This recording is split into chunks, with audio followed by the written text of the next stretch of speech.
Good evening, I'm Brian Reagan, this is Tyler Kelly. and we welcome you to our Twilight Talks.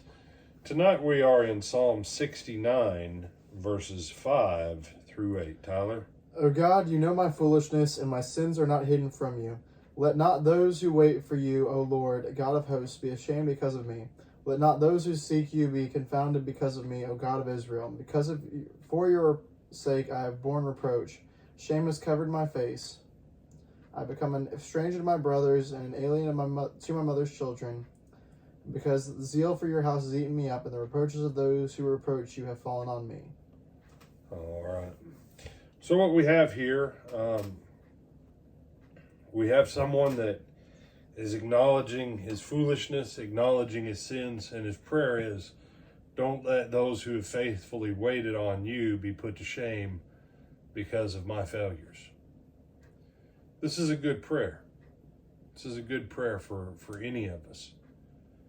Have you and I ever said or done stupid things, sinful things, that have hurt other people's walk and faith and path? This section of the psalm deals with that. And if you take this as it says there, you know, that it's a psalm of David. Some of David's sins caused his own people to stumble because they were reproachful. Other people lost family members because of David's sin.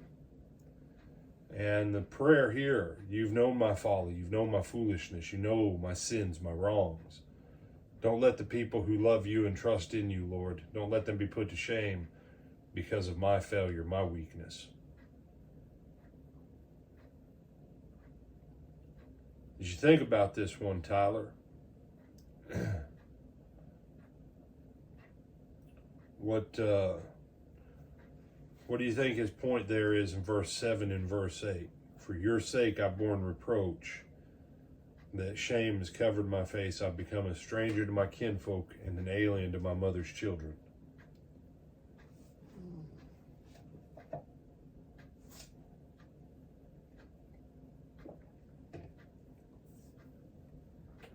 In David's case, David basically has to go on the run for a healthy chunk of his life, and so he's kind of a stranger to his brothers, being that he's completely out of his family's picture for a long time.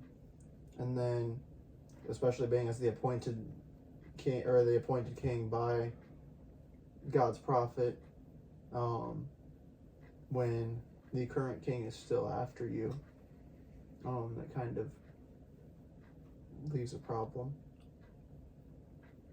Okay. And then you've got the other part of this. Shame's covered my face. Remember, we talked about the rebellious last night. David's not a rebellious one. Even though he had sin, he did not glory in his sin. This is a sign of humility. This is that humility that says, you know what? I know I've failed. I know I've made the mistakes. I know I've sinned. So, Lord, forgive me. Lord, keep my sin from harming other people. I humble myself to you. It's not that he has to beat himself down. He already knows he's down. Why? Because he's sinned. But this is that state where he says, you know, I need to take a step back and get my head back on straight. And I need to be a little more careful as I move forward. So you say, no, blessing and cursing. It's about changing your mindset, changing your attitude. Other thoughts, my brother? No, sir. All right. Then we bid you a good night.